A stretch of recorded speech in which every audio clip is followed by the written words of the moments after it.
l'hôtel de ville de Saint-Augustin-des-Maures, où on a transformé ce centre en centre de crise et on transfère ces gens par autobus dans des hôtels, des motels de la région de Saint-Augustin et de Québec pour qu'ils puissent passer une nuit au chaud, parce qu'il y a bien des gens qui viennent, par exemple, de Trois-Rivières, qui voulaient se diriger vers Trois-Rivières et qui sont pris à cet endroit-là. J'invite à écouter quelques-uns d'entre eux. On est à 2 minutes de chez nous. On est réellement coincé pour peut-être un 12 à 15 heures, puis on a vu, non, j'aime pas ça.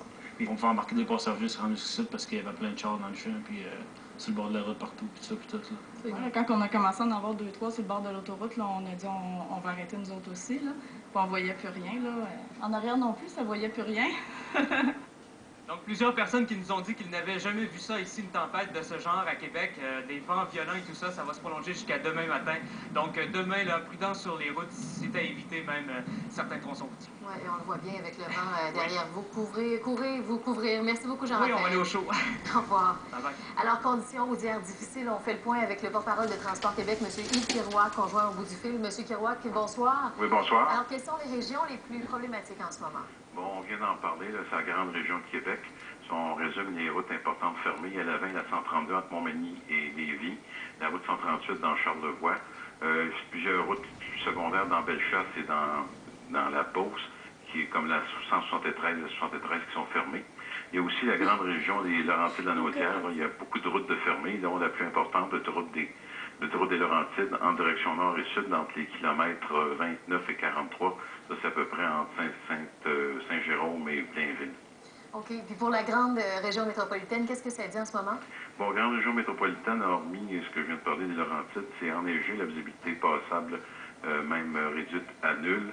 Le seul endroit où c'est un petit peu facile, là, c'est en Estrie, assez bizarrement, où c'est de la pluie. Région de Sherbrooke, c'est dégagé.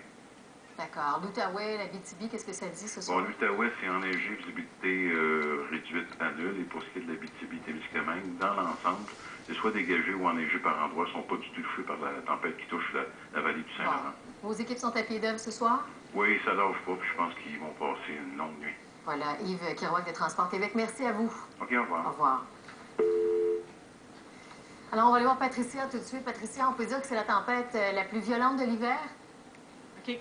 Patricia, vous êtes là? Oui, je suis avec vous. C'est la tempête la plus violente de l'hiver. Hein? Ah, une des plus violentes, c'est certain, surtout si on considère les vents qui soufflent à plus de 70 km/h. On a des rafales à 90 km/h, entre autres Québec, même des pointes à 100 km/h par moment, évidemment, un avertissement de vent violent qui est en vigueur pour toute la nuit. Ça semble s'être calmé un peu au niveau des précipitations parce qu'il y a beaucoup de grêle à travers cette neige en ce moment. Et on peut regarder même la carte des accumulations qui sont prévues encore au cours des 24 prochaines heures.